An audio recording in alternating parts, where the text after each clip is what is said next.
ಈ ಪವಿತ್ರ ನೆಲದ ಮಧ್ಯದಲ್ಲಿ ನಿಂತಿರುವುದು 2 ಶತಮಾನಗಳ ಹಳೆಯ ಕಣಗಲು ಮರ. ಅದರ ಅಡಿಯಲ್ಲಿ ಹರಡಿರುವ ನೆರಳು ಶತಮಾನಗಳ ಕಥೆಯನ್ನು ಹೇಳುತ್ತದೆ.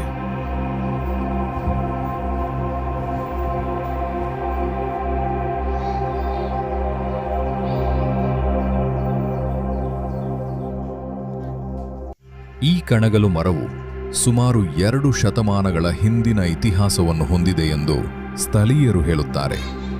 ಈ ಪುರಾತನ ಮರದ ನೆನಪುಗಳಲ್ಲಿ ಗ್ರಾಮಸ್ಥರ ನಂಬಿಕೆ, ಭಕ್ತಿ ಮತ್ತು ಪಾರಂಪರ್ಯ ಆಳವಾಗಿ ಬೆಸೆದುಕೊಂಡಿದೆ.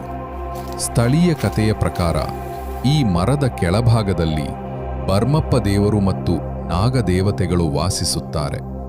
ಪ್ರತಿ ವರ್ಷ ಗ್ರಾಮಸ್ಥರು ಇಲ್ಲಿ ಪೂಜೆ, ನಾಗಪಂಚಮಿ ಮತ್ತು ಬರ್ಮಪ್ಪ ಹಬ್ಬವನ್ನು ವಿಶೇಷವಾಗಿ ಆಚರಿಸುತ್ತಾರೆ.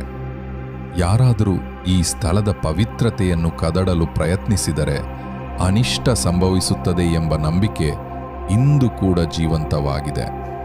ಈ ಮರದ ನೆರಳಿನಲ್ಲಿ ಅನೇಕ ತಲೆಮಾರುಗಳು ತಮ್ಮ ಆಶೀರ್ವಾದಗಳನ್ನು ಪಡೆದಿವೆ. ಮಳೆ ಬರದಿದ್ದಾಗ ರೈತರು ಇಲ್ಲಿ ಪ್ರಾರ್ಥನೆ ಮಾಡುತ್ತಾರೆ. ಮಕ್ಕಳ ಸುಖಕಾಯಕ್ಕಾಗಿ ತಾಯಂದಿರು ಬೆಳಕಕಾಯಕ್ಕಾಗಿ ತಾಯಂದಿರು ಬೆಳಕಿನ ದೀಪ ಹಚ್ಚುತ್ತಾರೆ. ವರ್ಷ ಆಯ್ತು ಈ ಮರಕ್ಕೆ.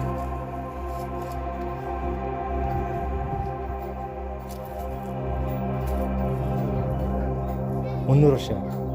300.